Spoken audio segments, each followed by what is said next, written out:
Hello' my dear friends, welcome back to my YouTube channel. আজি আমি লৈ আহিছোঁ আছাম পুলিচ ABUBত আহিবলগীয়া ইণ্ডিয়ান হিষ্ট্ৰীৰ পৰা কিছুমান গুৰুত্বপূৰ্ণ কুৱেশ্যন এনচাৰ। গতিকে আপোনালোকক অনুৰোধ কৰিছোঁ যে ভিডিঅ'টো স্কিপ নকৰাকৈ সম্পূৰ্ণৰূপে চাব আৰু চেনেলত নতুন হ'লে চেনেলটো ছাবস্ক্ৰাইব কৰি বেল আইকনটো প্ৰেছ কৰিব, যাতে ৰেগুলাৰ ভিডিঅ'সমূহ চাই থাকিব পাৰে। গতিকে আহক আৰু পলম নকৰাকৈ ভিডিঅ'টো আৰম্ভ কৰোঁ। আজিৰ ভিডিঅ'ৰ প্ৰথমটো কুৱেশ্যন হৈছে, the Simon commission was visited India in which ইয়াৰ? কোন বছৰত চাইমন কমিশ্যন ভাৰত ভ্ৰমণ কৰিছিল? ইয়াতে চাৰিটা অপশ্যন দিয়া আছে আৰু এই অপশ্যনকেইটাৰ ভিতৰত শুদ্ধ অপশ্যনটো হ'ল অপশ্যন বি, 1927। নেক্সট কুৱেশ্যনটো হ'ল, in which year cabinet mission visited India? কোন বছৰত কেবিনেট মিছন ভাৰত ভ্ৰমণ কৰিছিল? ইয়াতে চাৰিটা অপশ্যন দিয়া আছে আৰু এই অপশ্যনকেইটাৰ ভিতৰত শুদ্ধ অপশ্যনটো হ'ল অপশ্যন ডি, 1946। বন্ধুসকল, মই ইয়াত মাত্ৰ শুদ্ধ অপশ্যনটোহে ক'ম আৰু বাকীবোৰ অপশ্যন আপোনালোকে চাই ল'ব পাৰে। এতিয়া নেক্সট কুৱেশ্যনটো হ'ল, who wrote the book Hind Swaraj? Hind Swaraj নামৰ গ্ৰন্থখন কোনে লিখিছিল? ইয়াতে চাৰিটা অপশ্যন দিয়া আছে আৰু এই অপশ্যনকেইটাৰ ভিতৰত শুদ্ধ অপশ্যনটো হ'ল অপশ্যন চি, MK গান্ধী, মানে হ'ল মহাত্মা গান্ধী। নেক্সট কুৱেশ্যনটো হ'ল, who was the last king of the Chalukya dynasty? Chalukya বংশৰ শেষ ৰজা কোন আছিল? ইয়াতে চাৰিটা অপশ্যন দিয়া আছে আৰু এই অপশ্যনকেইটাৰ ভিতৰত শুদ্ধ অপশ্যনটো হ'ল option D, Kirtivarman second, Kirtivarman দ্বিতীয়। নেক্সট কুৱেশ্যনটো হ'ল, name the newspaper started by Mahatma Gandhi in South Africa? দক্ষিণ আফ্ৰিকাত মহাত্মা গান্ধীয়ে আৰম্ভ কৰা বাতৰি কাকতখনৰ নাম কি? ইয়াতে চাৰিটা অপশ্যন দিয়া আছে আৰু এই অপশ্যনকেইটাৰ ভিতৰত শুদ্ধ অপশ্যনটো হ'ল option A, Indian opinion. Next কুৱেশ্যনটো হ'ল, the local name of Mohenjodaro is? মহেঞ্জোদাৰোৰ স্থানীয় নাম হ'ল? ইয়াতে চাৰিটা অপশ্যন দিয়া আছে আৰু এই অপশ্যনকেইটাৰ ভিতৰত শুদ্ধ অপশ্যনটো হ'ল option D, mount of the did, মৃতকৰ ঢিলা। নেক্সট কুৱেশ্যনটো হ'ল, who was the first Muslim president of Indian national Congress? ভাৰতীয় জাতীয় কংগ্ৰেছৰ প্ৰথম মুছলমান সভাপতি কোন? ইয়াতে চাৰিটা অপশ্যন দিয়া আছে আৰু এই অপশ্যনকেইটাৰ ভিতৰত শুদ্ধ অপশ্যনটো হ'ল অপশ্যন চি, বদৰুদ্দিন তাইবজী। ভাৰতীয় জাতীয় কংগ্ৰেছৰ প্ৰথম মুছলমান সভাপতিজন হ'ল বদৰুদ্দিন তাইবজী। নেক্সট কুৱেশ্যনটো হ'ল, who wrote the book Akbarnama? Akbarnama কোনে লিখিছিল? ইয়াতে চাৰিটা অপশ্যন দিয়া আছে আৰু এই অপশ্যনকেইটাৰ ভিতৰত শুদ্ধ অপশ্যনটো হ'ল অপশ্যন এ, আবুল ফজল। আকবৰনামা নামৰ গ্ৰন্থখন আবুল ফজলে লিখিছিল। নেক্সট কুৱেশ্যনটো হ'ল, Kautilya was the prime minister of which king? Kautilya কোন ৰজাৰ প্ৰধানমন্ত্ৰী আছিল? ইয়াতে চাৰিটা অপশ্যন দিয়া আছে আৰু এই অপশ্যনকেইটাৰ ভিতৰত শুদ্ধ অপশ্যনটো হ'ল option B, Chandragupta Maurya. Next কুৱেশ্যনটো হ'ল, who is the writer of the book Ratnavali? ৰত্নাৱলী গ্ৰন্থখনৰ লেখক কোন? ইয়াতে চাৰিটা অপশ্যন দিয়া আছে আৰু এই অপশ্যনকেইটাৰ ভিতৰত শুদ্ধ অপশ্যনটো হ'ল option D, Harsha Vardhan. Next কুৱেশ্যনটো হ'ল, which king assumed the title Shiladitya? কোনজন ৰজাই শিলাদিত্য উপাধি গ্ৰহণ কৰিছিল? ইয়াতে চাৰিটা অপশ্যন দিয়া আছে আৰু এই অপশ্যনকেইটাৰ ভিতৰত শুদ্ধ অপশ্যনটো হ'ল অপশ্যন এ, চন্দ্ৰগুপ্ত ওৱান, মানে চন্দ্ৰগুপ্ত প্ৰথম। নেক্সট কুৱেশ্যনটো হ'ল, দ্য পয়েম মেঘদূত ৱাজ ৰাইটেন বাই? মেঘদূত কবিতাটি ৰচনা কৰিছিল? ইয়াতে চাৰিটা অপশ্যন দিয়া আছে আৰু এই অপশ্যনকেইটাৰ ভিতৰত শুদ্ধ অপশ্যনটো হ'ল অপশ্যন বি, কালিদাস।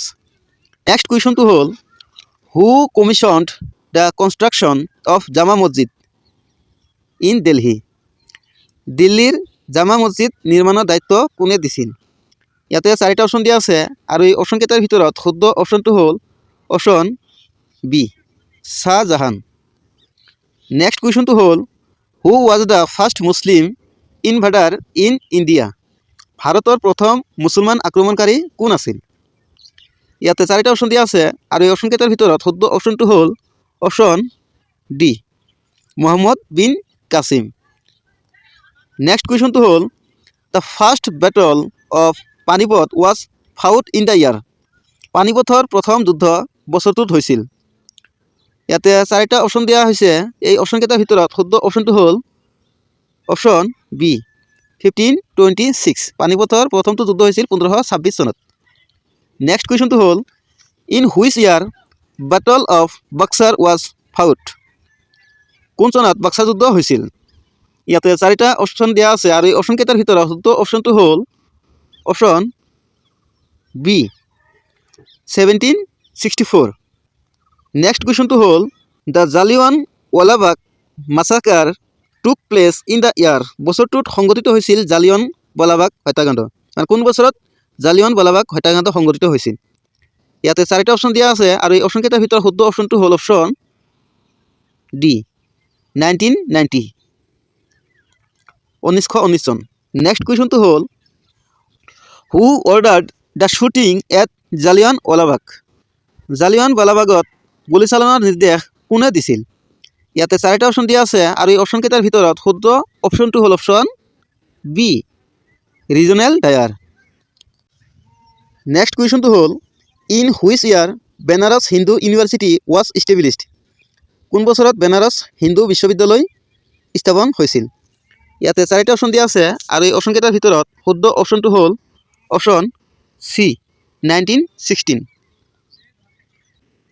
নেক্সট কুৱেশ্যনটো হ'ল who is known as the political guru of Mahatma গান্ধীৰ ৰাজনৈতিক গুৰু বুলি কাক জনা যায় ইয়াতে চাৰিটা অপশ্যন দিয়া আছে আৰু এই অপশ্যনকেইটাৰ ভিতৰত শুদ্ধ অপশ্যনটো হ'ল option C Gopal Krishna Gokhale next কুৱেশ্যনটো হ'ল which city of Indus valley civilisation found in the present location of Gujarat district Gujarat জিলাৰ বৰ্তমানৰ স্থানত কোনখন চহৰ পোৱা গৈছে হিন্দু উপত্যকা সভ্যতাত ইয়াতে চাৰিটা অপশ্যন দিয়া আছে আৰু এই অপশ্যনকেইটাৰ ভিতৰত শুদ্ধ অপশ্যনটো হ'ল অপশ্যন চি লোথাল নেক্সট কুৱেশ্যনটো হ'ল which of the following Indus valley civilisation city head a dog তলৰ কোনখন হিন্দু উপত্যকা সভ্যতা চহৰৰ ডগ আছিল ইয়াতে চাৰিটা অপশ্যন দিয়া আছে আৰু এই অপশ্যনকেইটাৰ ভিতৰত শুদ্ধ অপশ্যনটো হ'ল অপশ্যন বি লোথাল নেক্সট কুৱেশ্যনটো হ'ল which one is the birth place of the Gautam Buddha কোনটো গৌতম বুদ্ধৰ জন্মস্থান ইয়াতে চাৰিটা অপশ্যন দিয়া আছে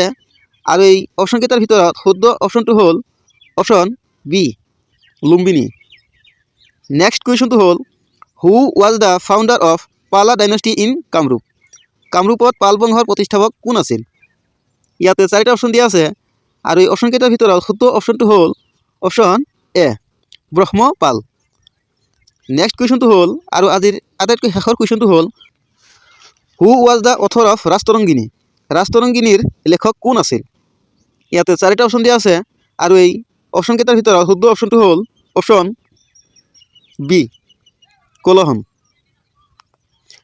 বন্ধুসকল আজিৰ ভিডিঅ'টোৰ ইমানেই আছিল গতিকে ভিডিঅ'টো চাই যদি ভাল পালে তেন্তে লাইক কৰিব আৰু কিমানটা এনচাৰ শুদ্ধ কৰিব পাৰিলে এই এনচাৰকেইটা কমেণ্টত জনাব আৰু চেনেলটো যদি নতুন হয় তেন্তে চেনেলটো ছাবস্ক্ৰাইব কৰি বেল আইকনটো প্ৰেছ কৰিব গতিকে আকৌ লগ পাম অন্য এটা ভিডিঅ'লৈ তেতিয়ালৈকে বাই বাই টেক কেয়াৰ